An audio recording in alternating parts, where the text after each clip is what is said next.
Bollywood silver screen presenting contagion. Contagion का मतलब होता है ऐसी बीमारी जो एक दूसरे के संपर्क में आने से, एक दूसरे को छूने से फैलती है। इस पूरी कहानी का सब्जेक्ट प्लॉट इसी पर बेस्ड है। इस कहानी की शुरुआत में ये दिखाते हैं कि एक लड़की जिसका नाम बेथ है, वो चाइना के हांगकांग शहर से बिजनेस ट्रिप से घर वापस जा रही होती है। शिकागो में उसका हॉल्ट होता है और यहाँ पर उसका एक पुराना लवर भी रहता है। वो रात होटल में उसके साथ गुजारती है और अगले दिन वो एयरपोर्ट आ जाती है। जब वो एयरपोर्ट आती है तो उसके उसी लवर का कॉल आता है और वो उससे बात करती है। बात करते करते बेथ को खांसी भी आती है। उसका लवर उससे पूछता है क्या तुम ठीक हो? वो कहती है हाँ मैं ठीक हूँ। और इसके बाद वो मिनियापोलिस अपने घर आ जाती है। वहीं ये दिखाते हैं कि अमेरिका और चाइना के अलग अलग शहरों में लोग अजीब तरह से बीमार होना शुरू हो जाते हैं। उन्हें एक अलग तरह की बीमारी हो रही है, इसके बारे में किसी को कुछ नहीं पता। वहीं दूसरी तरफ ये दिखाते हैं कि बेथ की तबीयत को खराब हुए आज पूरे 4 दिन हो चुके हैं और उसकी तबीयत इतनी खराब हो जाती है कि वो बेहोश हो जाती है। बेथ के हस्बैंड मिच एमॉफ उसे हॉस्पिटल ले जाते हैं और हॉस्पिटल ले जाने की कुछ ही देर बाद उसकी मृत्यु हो जाती है। एमॉफ को कुछ समझ में नहीं आता कि उसकी मृत्यु क्यों हुई और जब वो घर आते हैं तो वो देखते हैं कि उनका स्टेपसन जो कि अभी बहुत छोटा होता है, उसकी भी मृत्यु हो चुकी है और उसकी मृत्यु भी ठीक वैसी होती है जैसे बेथ की हुई थी। और मिच एमॉफ की पत्नी और उसके स्टेपसन की मृत्यु के बाद डॉक्टर उसे आइसोलेशन में रखते हैं ताकि वो ये वायरस, ये बीमारी दूसरों को ना फैलाए। लेकिन जब उसका चेकअप होता है तो उसमें ये पता चलता है कि उसकी बॉडी इस बीमारी से इम्यून है, यानी कि अपनी पत्नी और अपने बेटे जो इस बीमारी से इन्फेक्टेड थे, उनके संपर्क में आने के बाद भी ये बीमारी उसे नहीं लगी। वहीं दूसरी तरफ ये दिखाया जाता है कि चाइना के हांगकांग शहर में एक कॉम्प्लेक्स होता है जहां पर 2 लोगों की इसी बीमारी से मृत्यु हो जाती है और 8 लोग इन्फेक्टेड होते हैं। और अब डॉक्टर्स को, WHO को ये लगता है कि ये बीमारी यहीं से शुरू हुई है, इसीलिए वो चाइना के उस कॉम्प्लेक्स को जो हांगकांग में होता है उसे क्वारंटीन करने का फैसला करते हैं। क्वारंटीन का मतलब ये होता है कि अगर कोई भी इन्फेक्शन जो फैल सकता है तो ऐसे लोगों को, ऐसी जगह को आइसोलेशन यानी कि दुनिया से अलग कर देते हैं ताकि वो वायरस, वो इन्फेक्शन लोगों से दूसरे लोगों में ना फैल सके। वहीं दूसरी तरफ अमेरिका का हेल्थ डिपार्टमेंट भी इस चीज के लिए चिंतित है क्योंकि वहां पर 47 केसेस पाए गए हैं जिसमें से 8 लोगों की मृत्यु हो चुकी है और इसमें से एक बेथ भी होती है। अब यहाँ पर हेल्थ डिपार्टमेंट की एक मीटिंग होती है और इसमें एक डॉक्टर मियर्स भी होती है। वो कहते हैं कि अभी तक हम ये मानते हैं कि ये बीमारी सरफेस से फैलती है यानी कि छूने से, और आमतौर पर हर एक इंसान एक दिन में अपने चेहरे को कम से कम 2 से 3 हजार बार छूता है। और इसके साथ साथ हर इंसान छूता है डोर बेल को, डोर हैंडल को, टैब्स को, बसों या ट्रेन में यात्रा करते हुए किसी सपोर्ट को, और इसी तरह से ये एक फॉर्मेट बन जाता है जिससे ये वायरस एक इंसान से दूसरे इंसान तक पहुंचता है। वो उन्हें ये भी बताती है कि कई बार इंसान कंटेजियस होता है यानी कि उसे ये वायरस, ये बीमारी होती है लेकिन वो बिल्कुल नॉर्मल दिखता है और जब तक उसकी बीमारी बाहर आती है वो कई और लोगों को इन्फेक्टेड कर चुका होता है। ये एक तरह की महामारी है और अगर हम लकी रहे तो हमें 72 घंटों में इसके बारे में पता चल जाएगा क्योंकि लैब में टेस्ट चल रहे होते हैं। वहीं दूसरी तरफ DHS के लोग डॉक्टर चीवर से मिलते हैं।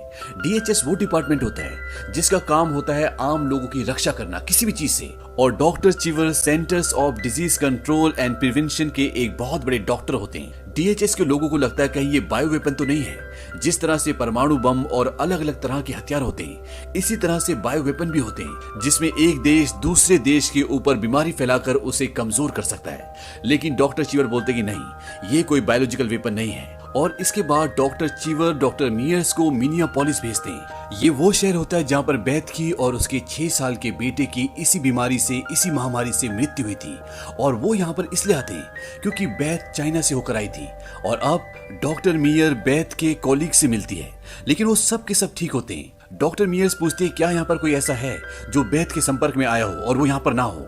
उनमें से एक आदमी वहां पर नहीं होता, वो बस में होता है और जब डॉक्टर मियर्स उसे फोन करती है तो वो इन्फेक्टेड होता है। डॉक्टर मियर्स उसे बोलती है कि तुम जहां पर हो वहीं पर उतर जाओ और किसी चीज को छूना मत, और वो वहां पर उतर जाता है और डॉक्टर मियर्स अपनी टीम के साथ वहां पर जाती है और उसे मास्क पहनाकर वहां से ले जाते हैं। वहीं 72 घंटे की रिसर्च के बाद ये पता चलता है कि ये जो वायरस है वो पिग से और बैट से आया है, यानी कि सुअर और चमगादड़ से, और इनके पास इस वायरस का, इस बीमारी का ना कोई प्रोटोकॉल है और ना ही कोई वैक्सीन है। और इस वायरस के 8वें दिन में ये अमेरिका के 5 बड़े शहरों में फैल जाता है और इससे कई लोग मर चुके हैं और कई लोग इन्फेक्टेड हैं। और डॉक्टर को इस वायरस की दवा बनाने के लिए ये पता लगाना बहुत जरूरी है कि एग्जैक्टली ये वायरस आए कहां से था। इसीलिए डॉक्टर लियोनोरा को हांगकांग भेजा जाता है ताकि वो इस चीज की इन्वेस्टिगेशन कर सके।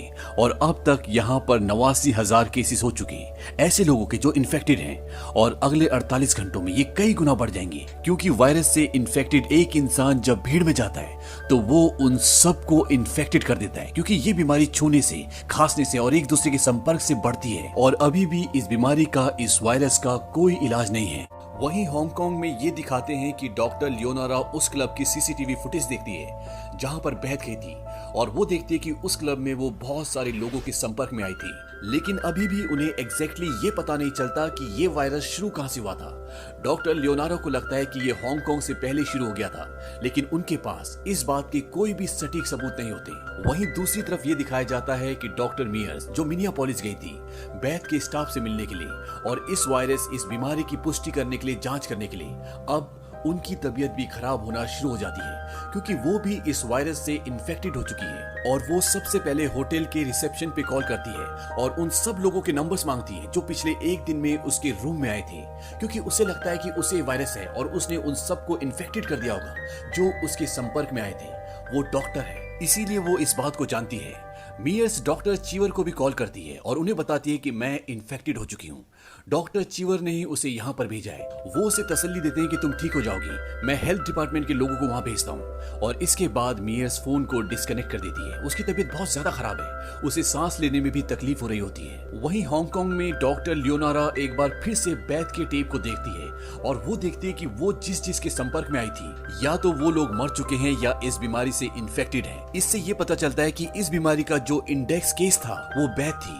बैथ ही वो इंसान थी जिसे पहली बार ये बीमारी हुई थी, जिसके शरीर में पहली बार ये वायरस आया था, लेकिन कहां से और कैसे, इस बात का कुछ पता नहीं चलता। अब डॉक्टर लियोनारा चाइना से वापस अपनी कंट्री आना चाहती है, क्योंकि उसने वो पता लगा लिया है जिसके लिए वो हांगकांग आई होती है, लेकिन उसे यहाँ पर किडनैप कर लिया जाता है, क्योंकि ऐसे रूमर्स होते हैं कि अमेरिका ने इसकी वैक्सीन बना ली है और डॉक्टर लियोनारा के साथ जो आदमी काम कर रहा होता है वो उसे किडनैप करके अपने गाँव ले जाता है, ताकि वो अमेरिकी सरकार से डॉक्टर लियोनारा के बदले वैक्सीन का सौदा कर सके और अपने गांव वालों की जान बचा सके। वहीं दूसरी तरफ यूएस में डॉक्टर चीवर से पूछा जाता है कि कितने लोगों की जान जा सकती है। वो बताते हैं कि जब सन 1918 में स्पेनिश फ्लू फैला था तो उस फ्लू से इस पूरी दुनिया की आबादी का 1% हिस्सा मर गया था, और अब ये जो नया वायरस इस दुनिया में फैला है, इससे 70 मिलियन लोगों की, यानी कि 7 करोड़ लोगों की जान जा सकती है, और ये एक बहुत खतरनाक बीमारी है। अब कुछ और दिन बीतते हैं और लोग और ज्यादा इन्फेक्टेड होना शुरू हो जाते हैं। यहाँ पर पूरे के पूरे शहर को शट डाउन कर दिया जाता है और यहाँ तक कि शिकागो को क्वारंटाइन कर दिया जाता है, यानी कि शिकागो के अंदर ना कोई जा सकता है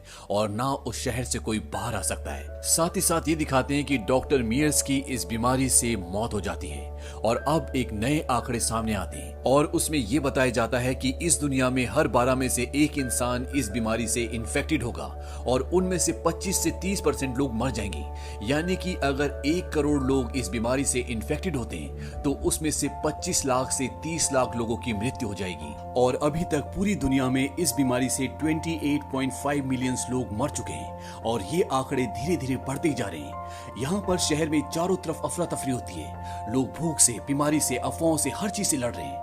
और यहीं पर एक आदमी ये भी अफवाह फैलाता है कि उसने इस बीमारी का इलाज ढूंढ लिया है। ये एक होम्योपैथिक इलाज है और इसकी एक खास होम्योपैथिक की दवा है, और वो आदमी ऐसा इसलिए करता है ताकि वो दवा ज्यादा से ज्यादा बिक सके और वो मुनाफा कमा सके, और ऐसा होता भी है। लेकिन जब पुलिस को ये बात पता चलती है तो उस आदमी को अरेस्ट कर लिया जाता है। लेकिन अभी भी गवर्नमेंट इस वायरस की, इस बीमारी की कोई मेडिकेशन नहीं बना पाई है, जबकि अभी तक 56 तरह की अलग अलग दवाइयां बन चुकी है, लेकिन वो सब की सब फेल साबित हुई। और जब ये 57 बनाते हैं और उसे एक मंकी में टेस्ट करते हैं तो टेस्ट से ये पता चलता है कि वो इन्फेक्टेड मंकी इस दवा से बिल्कुल ठीक हो चुका है, और इसके बाद जिस रिसर्चर ने ये दवा बनाई होती है वो उसे अपनी बॉडी में इंजेक्ट करती है और अपने फादर के पास जाती है जो इस बीमारी से ग्रस्त होते हैं। उसके पिता एक डॉक्टर थे और जब सारे डॉक्टर यहाँ से चले गए थे तो वो बीमार लोगों की सेवा करते रहे और इसी वजह से वो बीमार हो गए और जब वो अपने डैड के पास जाती है तो अपना मास्क उतार देती है और उनके सिर को चूमती भी है,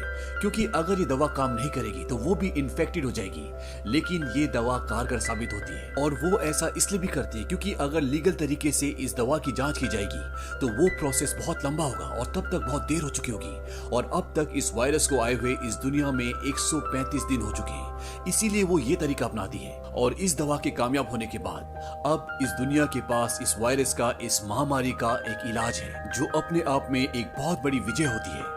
वहीं दूसरी तरफ ये दिखाते हैं कि हांगकांग में चाइना में डॉक्टर लियोनोरा को जो किडनैप किया था, वो उसे इस शर्त पर छोड़ने के लिए तैयार हो जाते हैं कि डॉक्टर लियोनोरा के बदले अमेरिकी सरकार उन्हें वैक्सीन देंगी। और ऐसा होता भी है और वो डॉक्टर लियोनोरा को छोड़ देते हैं। और जब वो एयरपोर्ट पर होती है तो उनका साथ वाला आदमी उन्हें बताता है कि जो दवा हमने उनको दी है वो सिर्फ प्लेसिबो है। प्लेसिबो उसे कहा जाता है जब किसी पेशेंट को दवा के बदले कुछ और दे दिया जाता है और उसे ये बताया जाता है कि ये दवा है और वो दवा समझ के उसे खा लेता है। और डॉक्टर लियोनोरा को ये सच पता लगने के बाद वो उसी गांव की तरफ दोबारा जाती है, क्योंकि वहां पर बहुत सारे बच्चे हैं जो मासूम हैं और अगर उन्होंने इस तरीके से अपना इलाज किया तो वो सब इन्फेक्टेड हो सकते हैं। और इसीलिए वो उन सबको वार्न करने के लिए उस तरफ निकल जाती है। वहीं दूसरी तरफ ये दिखाया जाता है कि डॉक्टर चीवर कई लोगों को इस मेडिकेशन को देते हैं ताकि वो इस बीमारी से इन्फेक्टेड ना हो सके और जो बीमार है वो ठीक हो सके। और अंत में ये भी दिखाया जाता है कि ये बीमारी फैली कैसे थी। दरअसल चाइना में कुछ लोग पेड़ों को काटते हैं और उन पेड़ों में से एक बैट, एक चिमगादड़ उड़कर एक केले के पेड़ पर जाता है और वो वहां से एक केले का टुकड़ा ले जाता है और उसे खाने के लिए वो एक पिग फार्म में जाता है जहां पर बहुत सारे सुअर होते हैं। और वो जो केले का टुकड़ा अपने साथ लाया होता है वो नीचे जमीन पे गिर जाता है और वहां पे एक पिग उसे खा लेता है और उस पिग को मारकर एक रेस्टोरेंट में ले जाया जाता है। और जब कुक उसे बना रहा होता है, उसके मुंह में हाथ डाल रहा होता है, तभी उसका साथी उसे बोलता है कि बाहर आपसे कोई मिलना चाहता है। और वो कुक हाथ बिना धोए बाहर चला जाता है और बाहर बैथ होती है जो उससे मिलना चाहती है। बैथ उससे हाथ मिलाती है, उसके साथ फोटो खींचती है और इस तरह से ये इन्फेक्शन बैथ के शरीर में चला जाता है। और बैथ ही पहली पेशेंट होती है जिसके शरीर में बैट का और पिग का ये वायरस किया था। लेकिन अब जब इस बीमारी की वैक्सीन बन चुकी है तो सब सुरक्षित हैं। ये एक बहुत ही घातक वायरस था जो हाथ मिलाने से, एक दूसरे को टच करने से इस तरह से फैलता था। और जब तक लोगों को इस बारे में पता चलता है तब तक ये कई लोगों को इन्फेक्टेड कर चुका होता है। जिस तरह से आज हमारे देश में कोरोना चल रहा है, जो हाथ मिलाने से, खांसने से, एक दूसरे के संपर्क में आने से फैलता है, जिसका कोई इलाज, कोई वैक्सीन नहीं है। इसका सिर्फ एक ही इलाज है कि हमें एक दूसरे से दूर रहना चाहिए ताकि एक इंसान इसे दूसरे इंसान को ना फैला सके। और जितने ज्यादा वक्त तक हम लोग सोशल गैदरिंग यानी कि सोशल डिस्टेंसिंग रखेंगे उतनी ही जल्दी हम इस वायरस से निजात पा सकेंगे, क्योंकि इन्फेक्टेड लोगों की संख्या अभी इतनी ज्यादा नहीं है। और अगर उन सबको ट्रीट किया जा सके, उन्हें समाज से अलग किया जा सके, तो हम बचे हुए लोगों को इस वायरस से बचा सकते हैं। तो ऐसा भी कहा जा सकता है कि इस वक्त इस बीमारी की दुनिया के पास सिर्फ एक ही दवा है और वो है सोशल डिस्टेंसिंग। हम जितना एक दूसरे से दूर रहेंगे उतना ही हम इस बीमारी से दूर रहेंगे। इससे पहले भी कई ऐसी महामारियां हैं जो हमारी इस दुनिया में हो चुकी है। 541 में इजिप्ट में प्लेग फैला था जिससे हजारों लोगों की जान गई थी। और ठीक 800 साल बाद यानी कि 1341 में प्लेग दोबारा फैला और इस दौर को ब्लैक डेथ का नाम दिया गया, क्योंकि इस वक्त 75 मिलियन लोगों की जान चली गई थी। इसके बाद 1855 में प्लेग एक बार फिर से लौटा और इस बार वो चाइना में फैला और यहाँ पर 1 करोड़ लोगों की जान चली गई। और सन 1918 में स्पेनिश फ्लू फैला जो सन 1920 तक चला और पूरी दुनिया में इससे 500 मिलियन लोग इन्फेक्टेड हुए, जिसमें 50 से 100 मिलियन लोगों की जान चली गई। और अब सन 2020 में कोरोना वायरस ने पूरी दुनिया को घेर लिया है। और ऐसे वक्त में हम लोगों को अवेयर होने की जरूरत है, ना कि डरने की। उम्मीद करते हैं कि ये इन्फॉर्मेशन आपके काम जरूर आएगी।